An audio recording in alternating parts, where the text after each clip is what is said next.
What is up, YouTube? How y'all doing, man? Check this out. I just finished editing the video of when I went up to New York, and I'm hoping people look at it and everything. One side of me is like, this is long and boring, because it wasn't too much out there, you know. And I'm trying to get these watch hours right. So I stretched it a little too much.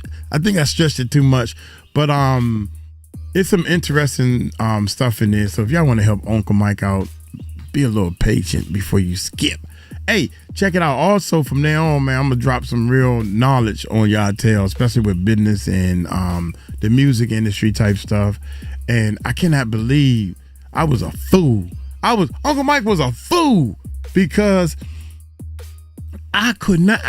I still can't wrap my head around this boy doing all this stuff, man. To everybody, even Chopper is signed to Diddy, and while he going through all this, Diddy won't even release him. Dude, you in jail. Let me go for my contract so I can live on with my life in this music game. Chopper is saying, yeah, man. It's like, damn, Diddy, you just, man, ding, off with the head, young. If I hear about you raping another little kid that's underage, 13-year-old, you done gave the kid a soda. That remind me, man, if somebody hand you something, unless you really know that person, if it's open already, think twice about it, man, especially if you don't know the person. Golly, I can't believe this, man. I'm up in New York, outside the courtroom, talking to Tisha Tales. I can tell she got a little drama going on. Why do people want to hurt other people? Steph from Rotten Mangoes, the lady from Nancy Grace, all of them saying that these people out there crazy. Man, I should get all of them to pay me a little something. Pay for my hotel and let me be out there bodyguarding you. I swear to God, I swear, them crazy people, because I'm crazy. But see, I'm nice crazy. Excuse me, y'all. There's no way in the world. I don't mind going to jail like that. I don't mind dying for what I believe in. I don't think I'm big and bad. I don't even know karate. I know crazy, old man. Hey, look here. Anyway, leaked video shows Diddy beating Cassie at Met Gala bathroom while other celebrities watched. Oh my God, they gonna talk about it, man. That's another thing, man. I mean, all these people, how can you sit there and just watch? There's been plenty of times I opened my mouth first, and then other people around me was like, I'm hoping y'all scared to say something, but y'all know right from wrong and y'all gonna back me up. There's been plenty of times I said something to some little kids or some little gang of kids, and next thing you know, people's like, man, after it was all over with, yeah, man, shoot, forget that. I had your back though, dog. Trust me, man, I had your back. I was like, I know good and well, everybody in this restaurant seeing these little teenage kids effing up, and ain't nobody saying nothing. So I stood up and said something to them. Then they want to fight me. One of the little kids was so scared. I said, all y'all can't whoop me. And I know somebody was going to stand up and help me. One of these men, man up in here. Because 5 against 1, I guess 5 against 2 would be better. Then another one come in at 3, and we men. Anyway, man, I'm getting way off the subject always. Give them a thumbs up. Y'all hit that subscribe button. Hit that bell. Let's check it. The testimony, again, graphic. Ventura's husband, Alex Fine, at one point walking out of court as his wife was peppered with questions about allegedly being raped. Also today, Dawn Richard spotted entering court, the former member of Diddy's girl group, Danity Kane, who prosecutors also called to the stand. This week has been extremely challenging, but also remarkably empowering and healing for me. I hope that my testimony has given strength and a voice to other survivors and can help others who have suffered to speak up and also heal from abuse and fear. For me, the more I heal, the more I can remember. And the more I can remember, the more I will never forget. Is there anything that you may want to confess tonight before you go in? I keep everything right here. There you go. Or right here. Cute, right? Well, no, not after what we know now, because what Cassie was hiding right there wasn't just a secret. It was a silent scream, a whole decade of violence, fear, freakoffs, humiliation, and control. And that very night, word is that Diddy beat her in the Met Gala bathroom. And worse, other celebs allegedly saw it and looked the other way. Now, after taking the stand in Diddy's criminal trial, 9 months pregnant no less, Cassie is finally telling the truth. And it's so much worse than anybody ever imagined. We're talking feuds, parties with strangers, violence during threats of blackmail and emotional breakdown so intense, she said she wanted to walk into traffic. And she compared it to all of Ike Turner. Like, y'all, Ike Turner, eat the cake anime style. And now that the footage is out and the courtroom doors have been flung wide open, let's talk about what Cassie survived and what this means for Diddy's sentence. Now, trying hard to keep Diddy from rotting in prison, his lawyers have been asking these questions. If Cassie's life was so horrible with Diddy, why didn't she say something sooner? It turns out the answer is pretty straightforward. According to Cassie, she was embarrassed by it. She even talked about, what would I tell my mom if something like this got out? Yeah, that part. A crippling fear of what Diddy might do next if she made the slightest move against him. That's what they bank on. You being so embarrassed that this happened to you that you afraid to tell people. Shoot. I tell a whole, I ain't. Oh my God. There was a text message shared from 2017 where she said nothing good comes out of freakoffs. And then she says, you treat me like you're Ike Turner. And that was a nod to the that she says she suffered. Now, Cassie didn't just name drop like an Ike Turner by accident. She weaponized it. Those 8 words carry generations of pain because if you know the story of Ike and Tina, you already know. It was never just about bruises. It was about owning someone, controlling what they wore, ate, sang, felt. It was about fear so deep it made you stay, lie, smile, even love your abuser. And that's exactly what Cassie said happened to her. Now, she was still a teen when it all started, a fresh face, a rising singer, and Diddy was nearly 40, and instead of building her up, he locked her down. When did you sign with Bad Boy Records? 2006, it was a 10-album deal. Did you release any after late 2006? Damn. No. Yeah, you heard her. He promised her 10 albums and gave her 1. Instead, she got a decade of unspeakable abuse. Cassie told the court that she didn't even just suffer abuse. She was groomed for it, made to feel special, then stripped of agency bit by bit, year after year. And like Tina Turner, Cassie was expected to play nice in public and stay silent in private. But now that silence is over. She described everything from being forced into freakoffs with male escorts to being peed on, filmed without consent, and physically assaulted. That's her, man. You know what? Every time I saw this picture or this little video clip with that white coat on, I thought it was somebody different. Oh my gracious, she looks so different in this picture than all the other pictures to me. Here we go, y'all. My bad. That silence is over. Look at this. She described everything from being forced into freakoffs with male escorts to being peed on, filmed without consent, and physically assaulted. Days before male escort Daniel Phillip took the stand, and his stories were wild. He said Diddy made him in Cassie's mouth while she choked and filmed the whole thing for blackmail. The same guy said he witnessed Diddy in Cassie twice. He grabbed her by her hair and dragged her by the hair into the bedroom. She was screaming and he pulled her into the bedroom, and what I heard sounded like him slapping her. Y'all, this makes my skin crawl, and now Cassie is confirming the horror for herself. Yesterday, she told the prosecutor, "Why were you choking? Too much in my mouth. Who else urinated on you? Sean. Did you want Sean to urinate on you? I didn't want anyone to urinate on me. How often did it happen? Often enough." So let that sit with you for a minute. She also said this: "I was expected to do freakoffs on my period. Did you want to do that? No. And this."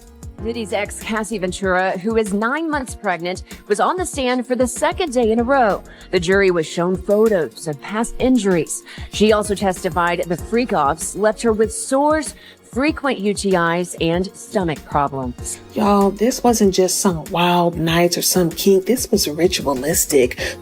degrading. She said she couldn't say no without risking her safety. Why would you talk to him gently? I didn't want him to be angry. She said she had to delete videos off her own phone just to avoid blackmail.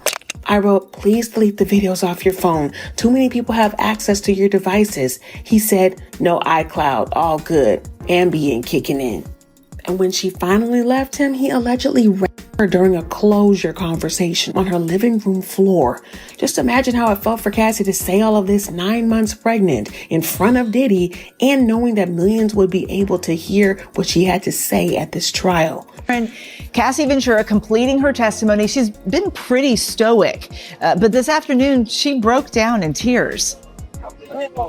She did, Eva, and she had kept her composure for most of her 4 days on the witness stand under really uncomfortable cross-examination and testimony generally, the most intimate, graphic, demeaning things that you could imagine. She spoke about in open court in front of everybody, and she broke down today when she was asked by prosecutor Emily Johnson on redirect examination whether Sean Combs had her during freakoffs, those marathon-fueled sessions with male dudes.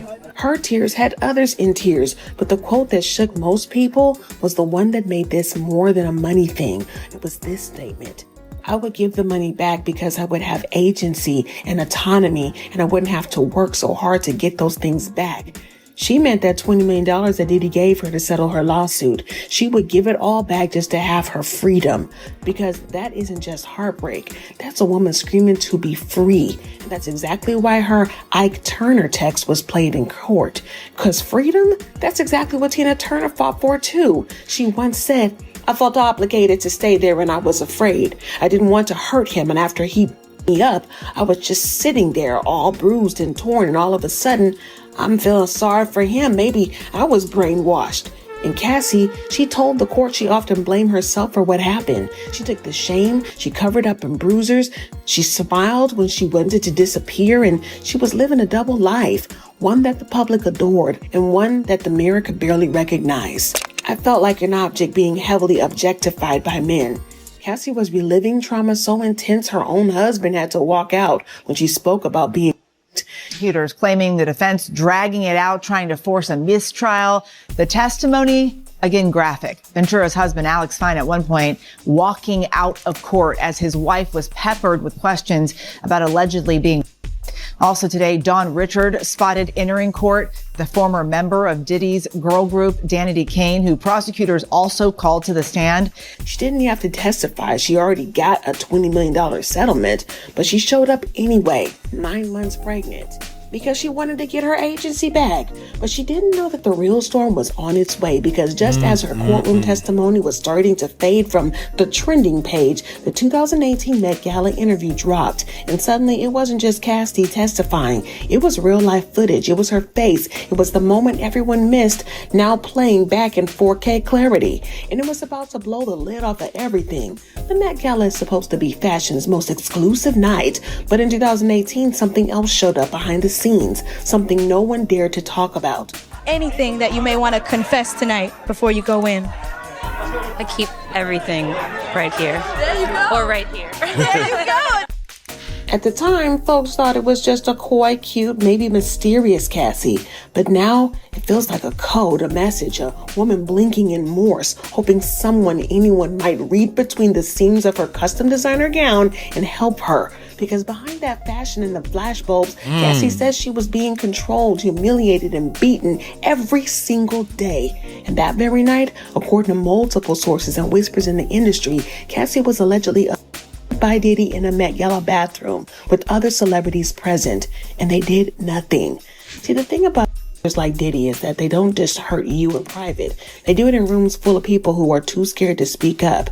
But let's go back to what Cassie said under oath just days ago. She described a world where she wasn't allowed to say no, where her scheduled body and even her intimate health were managed for one purpose: freakoffs. The freakoffs became a job. There was no time to do anything else but to do them, then try to recover. She said the aftermath left her with sores, frequent UTIs that stopped responding to meds.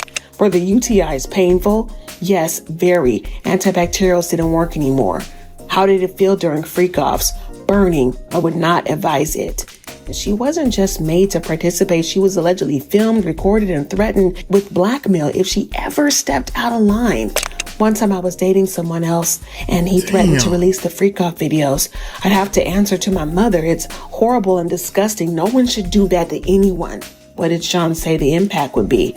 Shame. So when people started to revisit that Met Gala footage, it wasn't just curiosity, it was horror. Because the pieces started to snap into place. The stiff body language, the controlled speech, the way Diddy hovered behind her in that footage, laughing along but watching. And then there was that time after the carpet, but nobody saw on the live stream. According to whispers amplified by the courtroom testimony and insider tips, Cassie was beaten in a private bathroom that night, and she wasn't alone. Other celebrities were allegedly in the vicinity, maybe even in the room, and whether they heard the thuds, the shouts, or saw her come out shaken, nobody said a word, because back in 2018, Diddy wasn't on trial. He was still untouchable. He was Puff, Brother Love, P. Diddy, a mogul, the man who could make or break a career with the one phone call, and Cassie was just another artist who got lucky by dating the boss. At least that's how people saw it. But anyways, she was living in hell, and this was the moment at the Met Gala, and it was a pretty perfect snapshot of what Cassie says she lived through for a full decade. A glamorous mask hiding bruises and trauma under couture, an active partner accepted by everyone because he wrote those checks, and a room full of powerful people who knew and still said that's none of my business. Cassie kept showing up, but she was dying inside. There was a time I couldn't take the pain and I tried to walk out in traffic. She testified that Diddy would throw her up against walls, thump on her face, drag her across hotel floors, and at one point, she was allegedly thrown across a patio of furniture after being dangled off a balcony. And it wasn't just her word. The world saw proof. This hotel surveillance video from 2016 dropped. Her too? So damn, Diddy, you done dangled one of her friends off of the balcony 17 stories up. They said it was 17 stories up. And Cassie too? Come on, Diddy. Y'all need to pray and ask the Lord that y'all doing the right thing and putting this man in jail. I'd be satisfied if he do at least 5 to 10 years. I mean, I would be satisfied. But this is Rico. He did these things, not the company. Oh my God. After being dangled off a balcony. And it wasn't just her word. Hold on. Her face, drag her across hotel floors, and at one point, she was allegedly thrown across a patio of furniture after being dangled off a balcony. And it wasn't just her word. The world saw proof. Rumors flew and people were outraged, but Diddy's team, as always, stayed quiet. No charges, no consequences. But now, that same video was played in full, all 15 minutes in the Manhattan federal courtroom. For the third day in a row, jurors watched hotel surveillance of Diddy. Cassie. The full unedited 15-minute version was entered as evidence and shows moments we hadn't seen before. Cassie barefoot in a dark hoodie, waiting for the elevator and using the hotel phone. And this security director responding to the attack took these pictures of the aftermath. Broken vases and marks on the wall. And according to journalists inside, the room was silent because the edited version we'd all seen before was a light work. It was nothing compared to what they saw. The unedited footage revealed what Cassie said happened right before and after, that she was trying to escape, that the attack was the aftermath of a freak-off gone wrong, that she was calling the front desk barefoot and desperate, trying to find help, and that Diddy followed her, dragged her back, and allegedly destroyed the hotel room in the process. The jury didn't just watch the attack, they held the evidence. The federal agents brought out the money, the baby oil, everything Cassie said was a part of the Freakoff setup, confirmed by items recovered in Diddy's hotel room the night he was arrested. So the federal agent who helped coordinate the search of Sean Combs' hotel room, she's the one that held up $9,000 in cash, kind of fanned it like a deck of cards for the jury to see. She also testified that there was ketamine and MDMA found in Combs' hotel room and other, the kinds of supplies that Cassie Ventura said he would stock for freakoffs. After the prosecution asked the one question that shut the room down, did he beat you during freakoffs? Cassie's eyes brimming said, yes. So now we're not just talking about allegations, we're talking about surveillance footage, witness testimony, federal raids, visible injuries, and a survivor willing to risk it all for her peace. Diddy's ex, Cassie Ventura, who is 9 months pregnant, was on the stand for the second day in a row.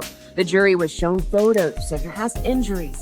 And yet, it took this long for the world to believe her, which brings us to the real question everybody knew, but why did they stay quiet? Y'all, Cassie wasn't locked in some basement. She was on a red carpet, in VIP booths, front row at fashion shows, and walking hand in hand with Diddy at the Met Gala, the Grammys, the BET Awards, you name it. She was being the whole time, and none of these celebs, these powerful, connected, opinionated people, did a dang thing. Now, Cassie confirmed the rumors that were hinted at for years, that Diddy kept an army around him, assistants, bodyguards, celebrity friends, and Cassie was treated like an object, pushed, slapped, stumped on, sometimes in front of them. And Cassie testified that after a wildly violent night, she arrived at a party bruised and battered. Instead of asking was she okay, a BET executive told her to smile. Because that's what you do when it's Diddy, right? You smile. You got to have the right vibe. You laugh. You post the picture, because no one wants to be the one who messes up that vibe. And the ones who tried to help. See, I knew this guy right here. See, I'm watching. Uncle Mike watching, y'all. Watch this. When it's Diddy, right? You see that guy all the way in the corner with the reggae, the Rastafarian that's covering up his dreads. Smile. You got to have the right vibe. That's the same guy that was on that at the radio station with him.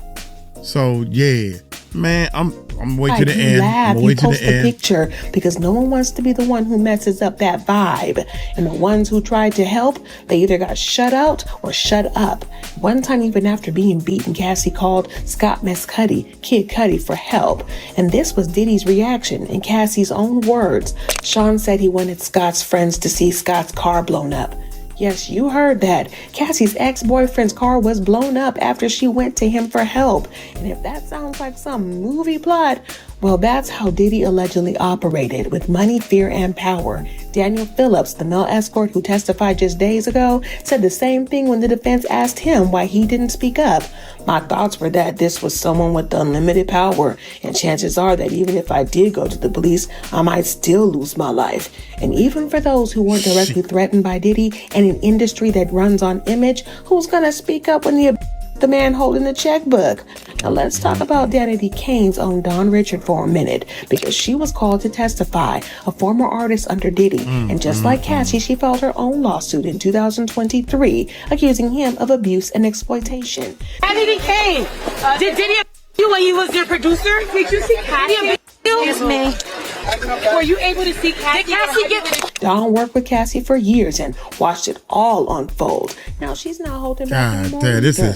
She came downstairs asking where his phone was, and he threw her to the ground. He attempted to kick her. She fell to the ground and went into the fetal position, literally trying to hide her head. Dawn also said she watched Diddy hit Cassie with a skillet full of eggs. She was afraid for Cassie, but even more afraid for herself if she spoke up. Still, even with the survivor stepping forward, the silence from other stars is deafening. Where are the apologies from folks who stood next to Diddy on these red carpets, posted #MeToo when it was trending, then scrolled right past Cassie's pain? But let's be real a second for a millisecond, y'all. The industry protected him. They let his bad behavior slide because the hits kept coming, because nobody wants to lose the VIP access to the bad boy for life. And Cassie was young and beautiful, a kept woman in their eyes. They didn't see it, they saw privilege. But even now, after the tapes, the photos, the 15-minute hotel surveillance video, the silence continues. And now when Cassie walked out of that courtroom, she didn't say much, but her lawyer sure did. And y'all, her words hit like a gavel. It's been extremely challenging, but also remarkably empowering and healing for me. I hope that my testimony has given strength and a voice to other survivors and can help others who have suffered to speak up and also heal from it and fear. For me, the more I heal, the more I can remember. And the more I can remember, the more I will never forget. It ain't just a press release. That's a mission statement. Cassie's not just fighting for herself anymore. She's speaking for every woman who's ever been groomed, Silence, they're left to rot behind someone else's shine. And what a hell of a week it's been. Now the industry is shaking in its boots because if Diddy goes down, he is not going alone. So here's what I gotta know from you. Do you think that Cassie was the only one? But why do you think that Celebs stayed quiet for so long? And do you believe there's more videos out there just waiting to drop? Let me know your thoughts and comments down below, because we ain't even close to being done. The trial is moving fast and the tea is boiling over every day. So make sure you subscribe and get that fresh brew tea. And stay tuned, because the next update might just make Hollywood burn. See you then. Man, I'm starting to hate this dude, man. And I don't like to use that word hate. God, I can imagine in my head Cassie saving up enough money and buying a gun. I don't care who you buy the gun from. Nobody in the world knows you got this gun. You try to find a way, be by yourself, drive somewhere, whatever, bought this gun. And now you got this gun on you. And I swear to God, I don't know. I don't care who's around. At any given moment, I would unload that gun on his tail. And then the world would know. And I would tell everybody, you all sat there and watched them beat all over me like this. I got tired of it. I had to kill him before he killed me. Dangling people over a balcony. What if you accidentally drop the person, man? And then you over there running around, I'm sorry, I wasn't going to drop him, I didn't mean to. That's what you tried. Why would you do this to people, man? I'm going to get on up out of here, man. I got to get on up out of here, man. I'm getting, good God Almighty. Lord, woosah, Uncle Mike. Y'all take it light, take it slow. Tell him Uncle Mike told you so. Peace out.